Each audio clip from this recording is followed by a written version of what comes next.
Ang buwis sa daanan. Sa Brindaban, magsasagawa ng mga sakripisyo ang Baguri Risi para sa kasiyahan ng Supreme Lord. Ang cowherd boys at ang mga babae ay nagdadala ng sari-saring ingredients para sa sakripisyo doon sa malayong lugar. Si Srimati Radharani at ang kanyang mga kaibigang babae ay nagdadala rin ng yogurt, ng gatas, ng mantikilya, at iba-iba pang klasing mga matatamis mula sa gatas. Si Krishna naman, kasama si Subala, Madhu Mangala, at iba pang mga kaibigang cowherd boys, ay sinarhan ang daraanan at naningil ng buwis sa daraanan.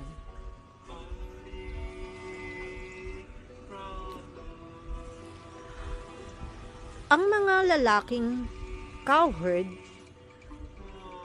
ay nag-umpisa upang inisin ng mga kababaihan. Si Krishna na nakatayo sa kanyang kaakit-akit na 3 kurbang postura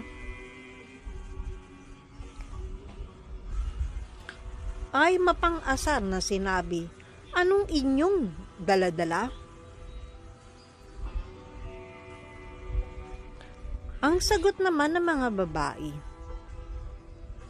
gatas, yogurt, at mantikilya para sa Baguri Risi na sakripisyo. Ang mga bibig ni Madhu Mangala ay nagsimulang maglaway. Dali-dali, pagbayad na kayo ng bayad para sa daanan at nang makaalis na kayo. Sabi niya, "Anong bayad sa daanan?" Ang galit na salita ni Lalita, "Hindi kami nagbabayad kailanman ng anumang buwis para sa daanan." Magsabi naman ni Krishna, "Makakadaan lamang kayo pagkatapos niyo magbayad ng buwis para sa daanan." Ang sabi naman ni Radharani, "At kailan pa ikaw ang naging kolektor para sa buwis ng daanan? Minana mo ba itong daanan na to, itong lugar na to sa iyong ama?" Ang sagot naman ni Krishna, "Huwag kang ganyan na parang wala kang galang. Ako ang ruler ng kingdom ng Brindaban."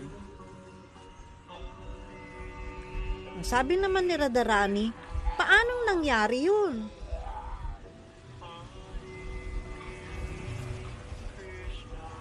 "Si Brinda ay aking asawa," ang sabi ni Krishna.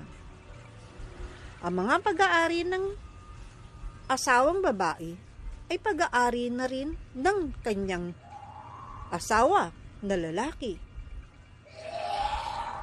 Ang Brindaban ay kaharian ni Brinda Devi.